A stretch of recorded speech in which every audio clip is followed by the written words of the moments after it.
Hello friends, D2 electric में आप सबका बहुत बहुत स्वागत है। और ये हमारा क्वेश्चन नंबर 6 है।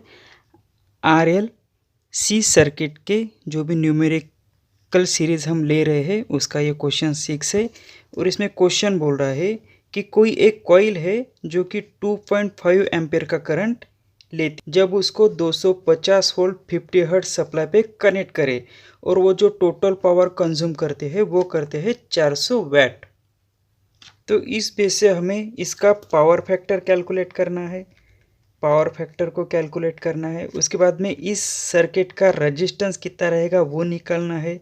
इसका इंडक्टिव रिएक्टेंस मतलब एक्सएल निकालना है। उसके बाद में इंडक्टेंस ऑफ कॉइल मतलब एल की वैल्यू निकालना है। और इम्पीडेंस मतलब जेड की वैल्यू निकालना है। यह हमें सभी पैरामीटर्स यहाँ पे कैलकुलेट करना है। तो सबसे पहले हम डायग्राम निकाल लेंगे कि कोई एक कॉइल है जो कि कनेक्ट है एसी सप्लाई से 250 वोल्ट 50 हर्ट्ज सप्लाई पे। और वो जो करंट है वो करंट कितना लेते हैं तो I इक्वल टू 2.5 एम्पियर। ये इंडक्टेंस है। L इक्वल टू एल की वैल्यू हमें निकालना है। हमारे पास जो डाटा दिया गया है वो सबसे पहले हम लिख लेंगे। जैसे करंट की वैल्यू हमारे पास गिवन है I इक्वल टू 2.5 एम्पियर। उसके बाद में वोल्टेज की वैल्यू हमें दी गई है V इक्वल टू 250 वोल्ट। उसके बाद में फ्रीक्वेंसी गिवन है हमारे पास 50 हर्ट्ज। और पावर जो कंज्यूम करता है वो पावर की वैल्यू है 400 वैट। ठीक है, ये चार डाटा हमारे पास गिवन है। तो सबसे पहले हमें कैलकुलेट करना है पावर फैक्टर। अब पावर फैक्टर को हम किस तरह से कैलकुलेट करेंगे वो देखते हैं। पावर फैक्टर किस तरह से निकालेंगे। जैसे पावर फैक्टर निकालना है तो हमारे पास एक फार्मूला था P इक्वल टू पावर का VI cos फाई। ये cos फाई की वैल्यू ही मतलब पावर फैक्टर होता है।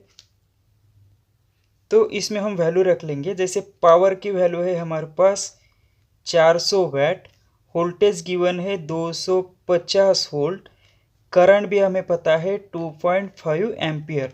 तो इससे हम cos फाई इजीली मतलब पावर फैक्टर इजीली निकाल सकते हैं। तो cos फाई इधर चला आएगा तो 400 डिवाइडेड बाय 250 इंटू 2.5 एम्पियर। तो cos फाई की वैल्यू हमारे पास आ जाएगी। cos फाई को कैलकुलेट करेंगे 400 डिवाइडेड बाय 250 इंटू 2.5। तो ये आ जाएगा 0.64।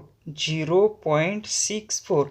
फिर से हम देखते हैं कि ये इंडक्टिव कॉइल है तो इंडक्टिव कॉइल हमेशा लैग रहेगा। तो पावर फैक्टर हमारा कैसा आएगा लैगिंग। तो इससे हमें पावर फैक्टर मिल गया 0.64 लैग। ये पावर फैक्टर हमें कैलकुलेट कर लिया हमने। उसके बाद में हमें कैलकुलेट करना है रेजिस्टेंस ऑफ कॉइल। मतलब ये जो कॉइल है तो इस कॉइल का जो रेजिस्टेंस यहाँ पे होगा तो ये रेजिस्टेंस की वैल्यू कितनी है वो हमें कैलकुलेट करना है। तो रेजिस्टेंस को कैलकुलेट करेंगे। रेजिस्टेंस को ही हम डिनोट करते हैं कैपिटल R से। तो इसका फार्मूला हो जाएगा, एक पावर का फार्मूला है P equal to I square R।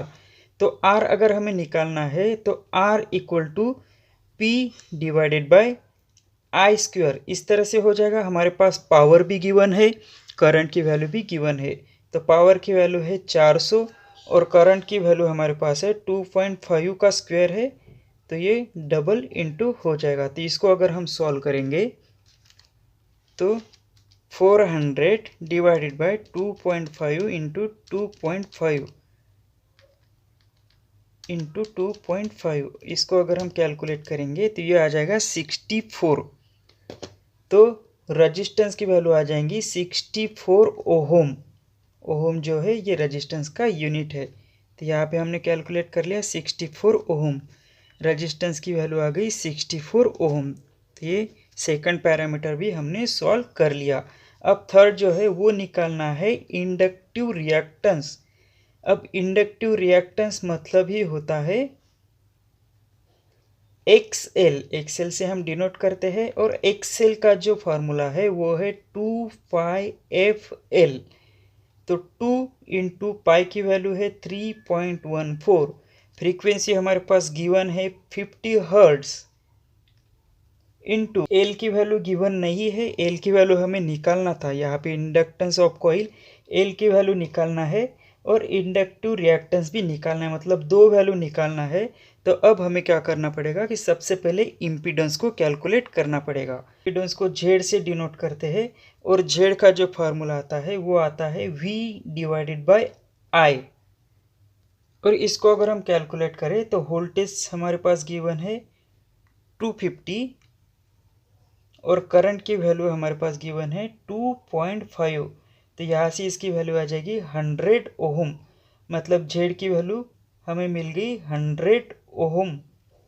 Impedance हमने कैलकुलेट कर लिया। अब जेड का और एक फार्मूला है, क्योंकि हमें एक्सएल निकालना है और इंडक्टेंस भी निकालना है। तो जेड की नॉर्मल फार्मूला जो हमारे पास है वो है Z equal to √r² plus XL. यहाँ से हम एक्सएल निकालना है, तो हम क्या करेंगे, एक्सएल को यहाँ पे लेके जाएंगे, एक्सएल को इधर लेके जाएंगे, √r² माइनस ये इधर जाएगा तो z² इस तरह से हो जाएगा। इस फार्मूले को हम इस तरह से भी लिख सकते हैं, जैसे एक्सएल, तो r की वैल्यू हमारे पास गिवन है, हमने अभी कैलकुलेट किया था 64² माइनस इम्पीडेंस जेड की वैल्यू भी हमने कैलकुलेट की थी 100²। तो एक्सएल को हम इस तरह से भी लिख सकते हैं अभी 100² माइनस 64²। तो एक्सएल की वैल्यू हमें मिल जाएगी, एक्सएल की वैल्यू हमें मिल जाएगी √100² माइनस 64²। तो आ जाएगा 76.83। एक्सएल की वैल्यू आ गई 73.83 ओहम। ठीक है, यहाँ से हमें इंडक्टिव रिएक्टेंस की वैल्यू हमने कैलकुलेट कर ली 73.83 ओहम। मतलब हमें अगर फार्मूला पता है तो हम कोई भी फार्मूला लगा के, जैसे दो वैल्यू अगर हमें पता है तो वो फार्मूला हम लगा के उस वैल्यू को कैलकुलेट कर सकते हैं।